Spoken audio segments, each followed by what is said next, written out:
Assalamualaikum warahmatullahi wabarakatuh. Sebelumnya saya berterima kasih kepada teman-teman semua, pada rekan-rekan semua yang telah menyaksikan video kajian pada hari ini. Sebelumnya perkenalkanlah, nama saya Ahmad Taufik. Saya di sini sebagai Kabid Kajian dan Penelitian Hukum dari Lembaga Studi dan Konsultasi Hukum Fakultas Hukum Universitas Muhammadiyah Jakarta atau disingkat Laskum FH UMJ. Jadi rekan-rekan semua, teman-teman semua, hadirnya saya di sini, berbicaranya saya di sini pada video singkat kali ini, saya di sini ingin membahas mengenai tema atau topik kita, yaitu adalah mengenal hukum lebih dekat. Jadi teman-teman semua, rekan-rekan semua, dalam rangka kita ingin mengenal hukum lebih dekat, maka setidak-tidaknya kita harus memahami dua hal. Pertama, kita harus memahami seperti apa historis terbentuknya hukum.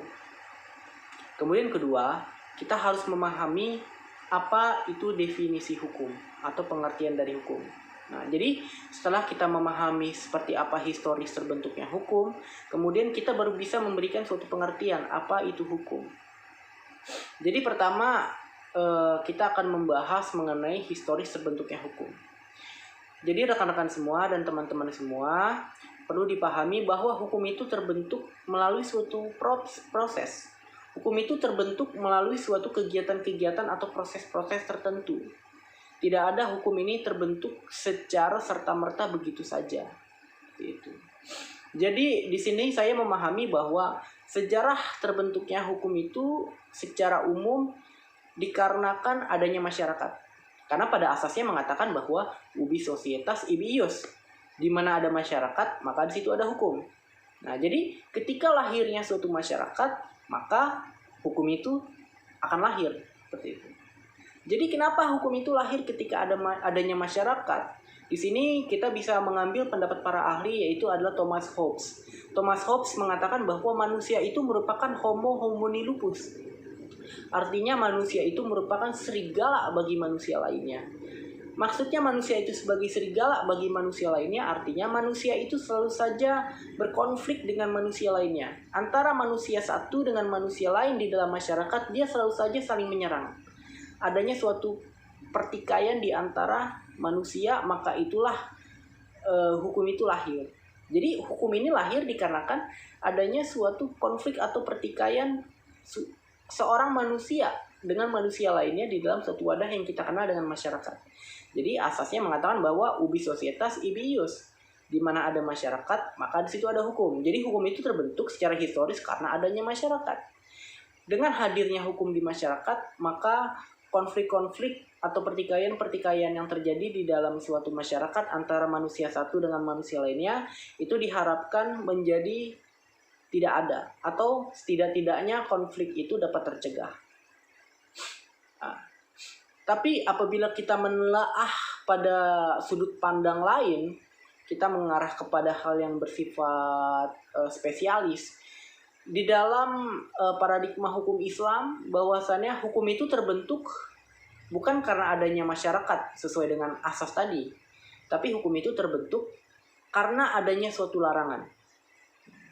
Jadi pada saat Nabi Adam ini lahir, dan pada saat Nabi Adam ini diciptakan, Nabi Adam itu dilarang oleh Allah untuk memakan buah kuldi. Dia dilarang untuk memakan buah kuldi. Di situ kita bisa melihat adanya suatu larangan. Jadi yang namanya larangan itu merupakan suatu karakteristik atau ciri-ciri dari hukum. Jadi ketika adanya suatu larangan, Nabi Adam itu dilarang memakan buah kuldi, maka berdasarkan perspektif hukum Islam, hukum itu lahir ketika ada larangan tersebut. Ketika Nabi Adam itu dilarang untuk memakan buah kuldi. Itu. Jadi hukum itu terbentuk yang pertama karena adanya masyarakat. Karena pada asasnya mengatakan bahwa ubi societas ibi ius, di mana ada masyarakat di situ ada hukum. Tapi di dalam paradigma hukum Islam mengatakan bahwa hukum itu lahir karena adanya suatu larangan. Yaitu embriotiknya lahir ketika Nabi Adam itu dilarang untuk memakan buah kuldi. Jadi secara singkat sejarah hukum atau historis terbentuknya hukum demikian. Kemudian setelah kita mengetahui seperti apa historis terbentuknya hukum, Kemudian kita di sini seharusnya bisa memberikan suatu pengertian mengenai apa itu hukum. Hukum itu apa sih? Hukum itu seperti apa? Jadi teman-teman semua, rekan-rekan semua, sebenarnya di antara para ahli itu tidak ada satu kesatuan pendapat secara integrasi yang dapat menjelaskan secara utuh apa itu hukum. Selalu saja antara ahli satu dengan ahli lainnya mendefinisikan hukum itu berbeda-beda.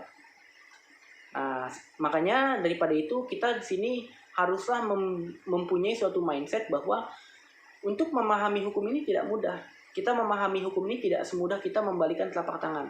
Tetapi kita dalam memahami hukum itu, kita harus menelaah secara kepustakaan literatur-literatur yang ada, membacanya, dan melihat seperti apa itu hukum.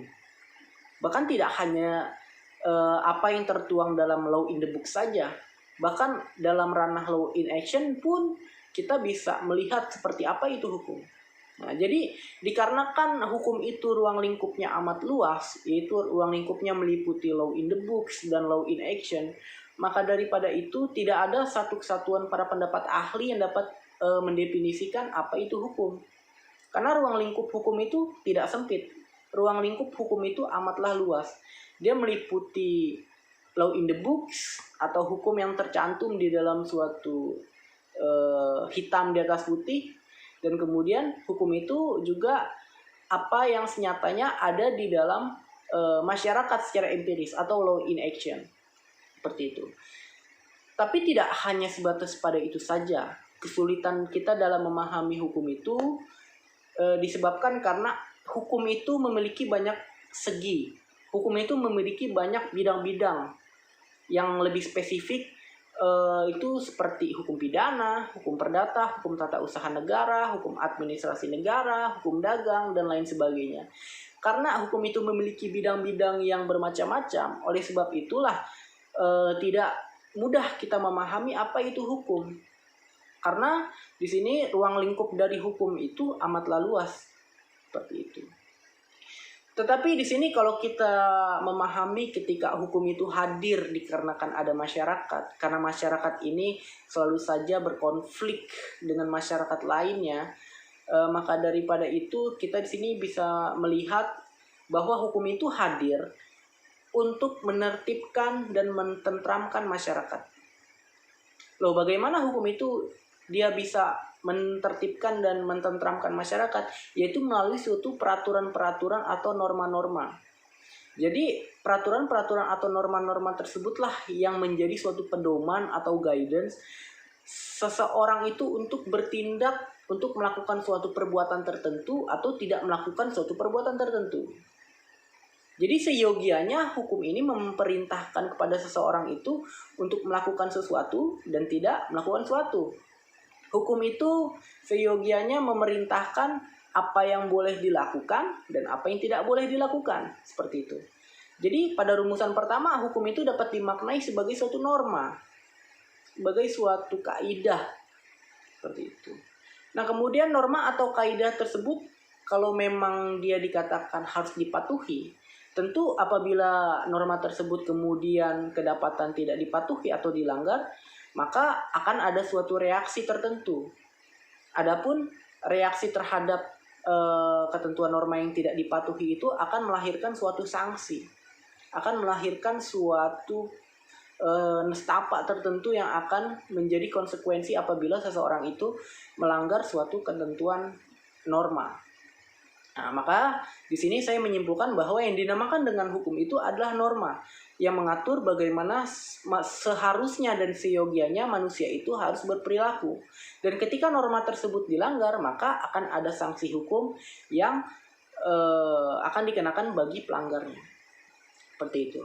Tetapi di sini kita harus memahami terlebih dahulu, tidak semua hukum itu memiliki sanksi. Seperti itu. Tadi saya mengatakan bahwa ruang lingkup dari hukum itu amat luas. Jadi hukum itu sebenarnya tidak hanya sebatas pada norma saja. Bahkan yang namanya jurisprudensi, doktrin, traktat, itu sebagai suatu hukum juga. Yang memang seperti doktrin itu diakui sebagai hukum. tetapi dia tidak memiliki sanksi. Kalau doktrin itu tidak dipenuhi atau tidak dijalankan, tentu tidak ada sanksi. Maka daripada itu, tidak semua hukum itu memiliki sanksi. Tetapi di sini secara umum, secara general, apabila kita menelaah, yang namanya hukum secara mendasar adalah suatu norma atau kaidah yang mengatur bagaimana manusia itu harus berbuat sesuatu atau tidak berbuat sesuatu. Dan ketika kemudian norma tersebut dilanggar, maka akan ada sanksi yang tegas yang dijatuhkan negara kepada pelanggarnya. Seperti itu. Nah, jadi teman-teman semua, seperti itulah cara kita mengenal hukum itu lebih dekat. Jadi hanya itu yang bisa saya sampaikan. Bila mana ada pertanyaan-pertanyaan, bisa dipertanyakan di kolom komentar. Saya Ahmad Taufik izin pamit undur diri, kurang lebihnya mohon maaf. Wassalamualaikum warahmatullahi wabarakatuh.